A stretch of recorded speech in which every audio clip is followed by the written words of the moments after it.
Hoje a gente vai conhecer um princípio cabalístico importantíssimo, tanto para entender os eventos narrados na porção dessa semana, como para a gente levar como ensinamento para a nossa vida. Eu sou Yair Alon e essa é a Energia Semanal.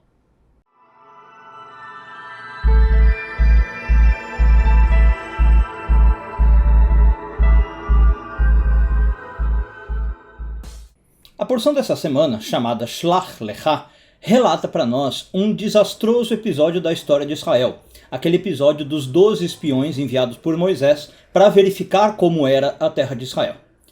Por conta do que esses espiões relatam para Moisés e para o povo de Israel se recusa a entrar na terra prometida. Isso irrita a Deus e Deus decreta então que a partir daquele momento o povo de Israel vai ter que andar por mais 38 anos no deserto. Bom, quando a gente lê essa história, imediatamente surgem algumas perguntas. Se Deus queria que o povo de Israel entrasse na terra de Israel, por que ele não levou o povo diretamente para lá? Durante toda a caminhada no deserto, a gente vê o tempo inteiro que Deus indicava tudo que o povo de Israel deveria fazer, para onde eles deveriam ir. Aliás, tinha uma nuvem, que guiava o povo. Então a pergunta é, por que Deus não usou essa nuvem para conduzir o povo para dentro da terra? Não precisava talvez avisar, olha, agora vocês vão chegar na terra, faz a nuvem entrar na terra e o povo ia seguir. Pronto, quando eles fossem ver, já estavam dentro da terra de Israel. Segunda pergunta, ou segundo lugar que a gente pode colocar aqui. Mesmo que o povo de Israel não tenha desejado entrar na terra, ainda que eles falam, bom, não queremos, depois do que os espiões falaram. Vagar por mais 38 anos no deserto não é um excesso da parte de Deus? Era preciso tanto tempo assim? E por fim, mais uma pergunta que eu quero colocar, talvez a mais importante. Se Deus sabia que os espiões enviados por Moisés voltariam trazendo umas notícias, porque Deus sabe de tudo, sabia que iam trazer notícias que iam desanimar o povo, será que Deus não podia pedir para Moisés não mandar os espiões? Falar para Moisés, o plano não é muito bom, deixa quieto, deixa para lá. Pois bem, a Kabbalah ensina que a entrada na terra de Israel representa o momento da nossa vida em que a gente quer se elevar espiritualmente. Eu decido que vou tomar esse primeiro passo. E aí, toda pessoa que deseja se elevar espiritualmente vai seguir por um caminho, quando ela toma essa decisão, e esse caminho é metaforizado pelo êxodo do povo de Israel no Egito, que é o que a gente lê em praticamente toda a Bíblia, de Gênesis para frente, é basicamente essa a história. Então, na nossa vida espiritual, todos nós saímos do Egito, o local de escravidão, vamos para o deserto, o local onde a gente perde a nossa direção, perde o sentido, não tem muitas leis ainda para nos guiar, temos uma sensação de que eu não tenho para onde ir, e aí finalmente eu entro na terra de Israel. Bom, e aí eu mencionei um princípio cabalístico que diz o seguinte, não existe coerção na espiritualidade.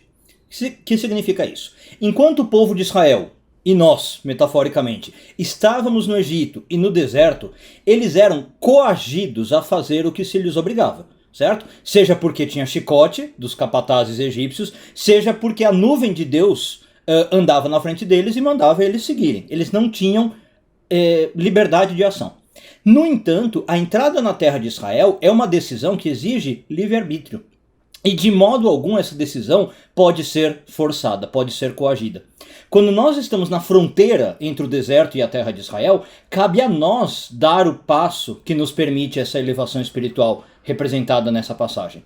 Não há ninguém no mundo, seja nosso mestre espiritual, seja nossa família, nossos amigos, ou até mesmo Deus, não há ninguém que pode nos forçar a dar esse passo. Por quê? Porque não existe coerção na espiritualidade. Então isso explica as perguntas que eu fiz lá atrás. Ao se negarem a entrar na terra de Israel, o povo estava por assim dizendo, olha, eu assumo meu destino, eu estou selando meu destino e eu não quero. E Deus, digamos assim, também não pode fazer nada. Ele não pode falar, não, eu obrigo vocês a entrarem, vocês têm que fazer o que eu mando. Não funciona desse modo. Então, uma vez que eles também decidem isso, eles têm que arcar com consequências, porque a gente vive num mundo de causa e efeito, ou de ação e reação. E aí, uma vez que eles decidem isso, eles têm que agora ficar peregrinando no deserto. Os 38 anos em que isso ocorre, 38 é um número simbólico, não é para ser levado literalmente, mas que mostra o que acontece com uma pessoa que chegou às portas da terra de Israel, chegou na espiritualidade, mas resolveu voltar para trás, em vez de dar um passo à frente e entrar na terra. Essa pessoa está decidida ainda que não saiba, a ficar no deserto da vida, a meio caminho do Egito e da terra de Israel. Esses 38 anos representam um número de anos produtivos na vida da pessoa. Esse é o símbolo, né? Nesse caso, é como se a pessoa que desistiu de entrar na terra de Israel desperdiçasse os melhores anos de sua vida. Desperdiçar 38 anos para ficar perambulando pelo deserto, tá? Esse é o símbolo aqui por trás. E por fim, como é que eu explico o envio dos espiões que eu perguntei lá atrás? Mais uma vez, eles representam, na verdade, o que geralmente acontece na nossa vida e a necessidade de livre-arbítrio quando se toma decisões, principalmente espirituais. Antes de a gente tomar uma decisão na vida, a gente costuma mandar os nossos espiões analisar o terreno, né? E dar o seu parecer sobre o que eles viram. E aí eu vou falar, bom, eu vou tomar essa decisão ou aquela. Baseado nos relatos desses espiões é que eu decido o que eu vou fazer. E é isso que nos confere o livre-arbítrio, tá? Mas, vamos lá, a gente tem que lembrar que esses espiões enviados por nós, né, saem do próprio povo de Israel. Esses espiões são funcionários, entre aspas, de nós mesmos, que nós somos o povo de Israel. Se a gente falar mentalmente, eu tenho uma decisão para tomar, eu mando meus espiões analisarem a situação, certo? E eles vão me dar um relato. Mas esses espiões saíram do meu próprio cérebro. Portanto, esses espiões que a gente envia são, na verdade, corrompidos, por assim dizer. Por quê? Eles têm a tendência de passar para a gente informações viciadas de propósito. Esses espiões vão dar para nós informações que agradam a nossa mentalidade e que justificam a nossa falta de atividade ou a manutenção do nosso status quo. Tá dando para entender? A gente pede para analisar a situação, mas é tendencioso, porque a gente vai analisar do jeito que nos interessa. Então, na história, o que a gente vê acontecendo? 10 dos espiões mandados por Moisés voltam falando que a terra de Israel é horrível, que será difícil conquistar o território, que a terra tem muitos problemas, né, que eles serão sofridos quando passarem para lá.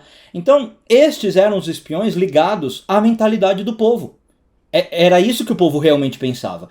Eram pessoas com medo de dar o passo decisivo rumo à espiritualidade e o livre-arbítrio. Então é claro que é esse o relato deles. Era justamente isso que o povo queria ouvir, né? É o que eles estavam esperando para poder explicar o motivo de não ter que entrar na terra de Israel. Então eles mandam gente que vai confirmar a visão de mundo deles. Apenas 2 dos espiões mandados, os que realmente não estavam ligados ao povo, por assim dizer, realmente conseguiram ver a índole do trabalho espiritual, conseguiram entender o que era entrar na terra de Israel. E aí esses são os que relatam que a terra era maravilhosa, que era boa, né? Estes eram os espiões que queriam fazer o povo de fato crescer e evoluir. Então quantas vezes na nossa vida a gente não manda esses espiões que trabalham para nós, vamos lembrar de novo, né? E que vão dar as informações que nós queremos ouvir. A gente já manda para julgar com um pré-julgamento, tá? Quantas vezes a gente não usa esses espiões para moldar a nossa realidade, influenciar o nosso livre-arbítrio, percebe? Mais do que isso, né? Quantas vezes a gente para de ouvir esses 10 espiões, mandados por nós mesmos, né, ligados aos nossos valores já existentes, para ouvir os 2 espiões que realmente estariam a nosso favor, que realmente querem nos fazer crescer, evoluir, entrar na terra prometida de Israel, né? Se a gente pensar até matematicamente, a Torá está dando praticamente uma lição de como funciona dentro de nós. Para 10 opiniões contrárias, tem 2 a favor. Para 10 opiniões tendenciosas e viciosas, tem 2 que são realmente espirituais e que a gente deveria prestar atenção. Então, quando a gente analisa esse episódio todo, do que aconteceu com o povo, por que não quis entrar, por que 38 anos, a gente começa a entender que, no fundo, é uma grande história para nós entendermos como funcionam as nossas decisões na vida, a nossa capacidade de arcar com as consequências do que decidimos, de julgar a situação do que está sendo decidido, e o mais importante lembrar, não existe coerção na espiritualidade. Uma boa semana a todos, Shavua Tov e tudo de bom.